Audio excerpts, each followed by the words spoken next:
Now, these questions are not directly related to your books, but I think you have mentioned this somewhere. So my first question is about the Temple of Jerusalem. So I think in 2029, I think I came across a book called "A Temple That Jerusalem Forgot." By Ernest Martin. Yes, by Ernest Mark. And so the author tried to prove that the original place of the temple of Jews was not the one that today they say is. I mean, that place which we find today. And he proposed that the Wailing Wall is actually the western wall of the Fort Antonia, the fortress whose chief function was to protect the second temple. So, what is your take upon this? Well, I have not read his book. I read a little bit about his book. Um, he said that the original temple was built over the spring of Gihon or Gihon. I don't know how to pronounce it. But this spring that is actually at one point it was within the walls of Jerusalem. So during a siege, they had an internal water supply. Um, and Ernest Martin pointed to a passage from the letter of Aristeas that seemed to indicate that the spring of Gihon came from underneath the temple. And he drew some rather, extraordinary conclusions from that. I haven't read it, but I don't think his scholarship is very good on that point.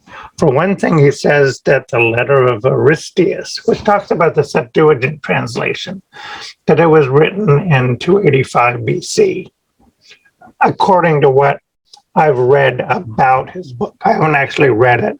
So if my source has that wrong, then I would have it wrong too. But what I read was that he claimed the letter of Aristeas was written in 285 BC, when actually we know it pretended to be written around, the 280s BC, but it was actually written in 150 BC. So I know he got that wrong. And I think possibly he misread or misinterpreted what the letter of Aristeas said about the spring of Gihon as well. I want to do a little more research on that, but I think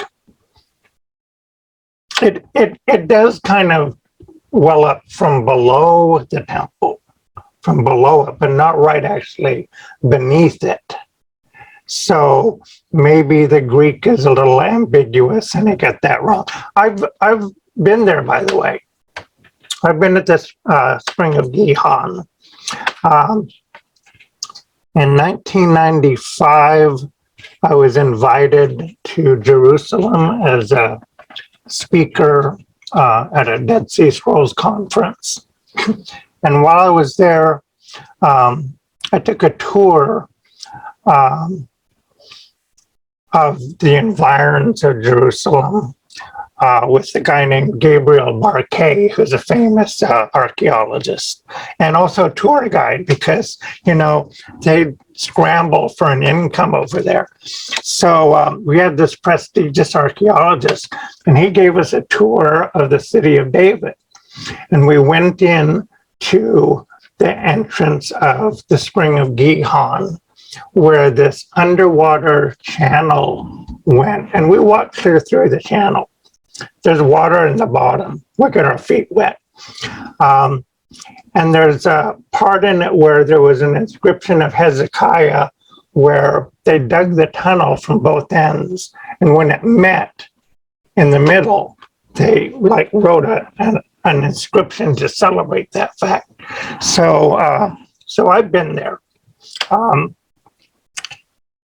Since that time, Ronnie Reich and a few other archaeologists have done extensive archaeology at the Spring of Gihon and the fortress that was built above it. And I think the archaeology has been really clarified since then. And I think we can rule out that there was a temple there.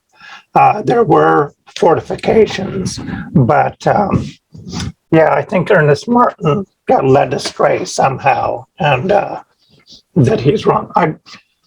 I'll try and track down the book and read it, and maybe we can have a follow up later. But that's my general impression.